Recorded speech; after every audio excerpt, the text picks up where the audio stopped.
Sometimes the most modern problems have the oldest answers. Today, we're going to dive into a 400-year-old poem, one by Shakespeare, that absolutely nails our obsession with appearances. Seriously, we're talking Sonnet 146, and trust me, the struggle it describes, it's going to feel very, very familiar. Okay, so Shakespeare doesn't ease us in. Nope, he just throws us right into the deep end with this first line. It almost feels like we're listening in on a private, pretty intense conversation. He's talking to a poor soul and connecting it to his sinful earth. So, what in the world is he talking about, right? It's a puzzle, and we're going to solve it together.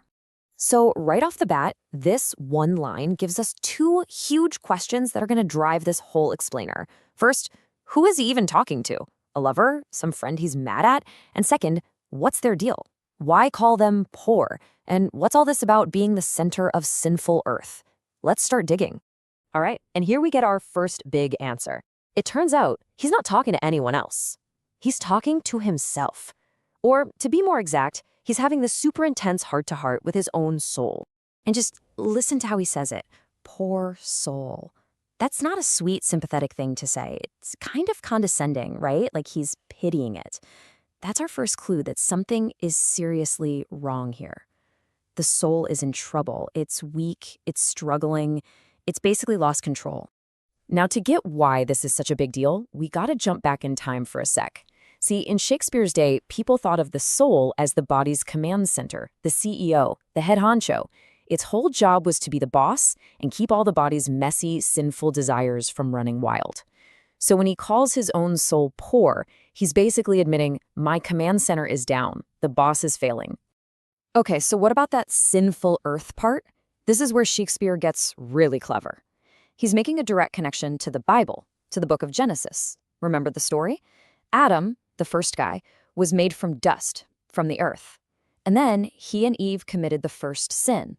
So by calling his body sinful earth, he's saying, hey, this physical body of mine, it's flawed, it's mortal. It's been that way since the very beginning. So let's recap. We've got a weak soul that's supposed to be in charge, and a sinful body that's full of desires. You can see where this is going, right? This is the perfect recipe for a major conflict.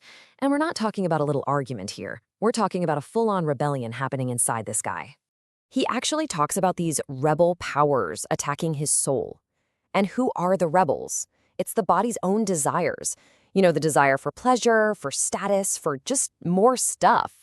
They're supposed to be the soldiers following orders from the soul, but instead they've launched a mutiny against their own general. Everything is completely upside down. And this is where you just have to admire Shakespeare's wordplay. It's amazing. He says these rebel powers array the soul. Now that word array has this incredible double meaning. On the one hand, it's a military word. It means to line up soldiers for battle. So yeah, the body's desires are literally at war with the soul. But array also means to dress someone up in fancy clothes.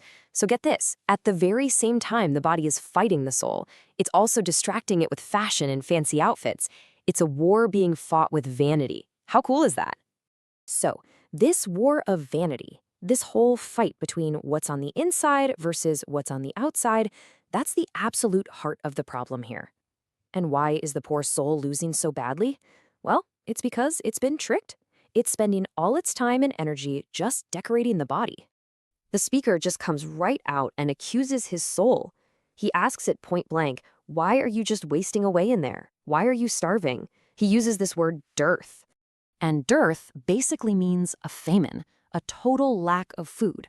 Of course, he's not talking about actual food. This is a metaphor for spiritual starvation.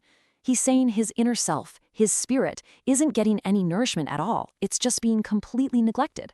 So why is it starving? We get the answer in the very next line. And honestly, this is the smoking gun of the whole poem. It's because it's busy painting thy outward walls so costly gay.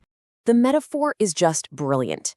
The body is a house, and the soul is spending all its money and energy painting the outside walls.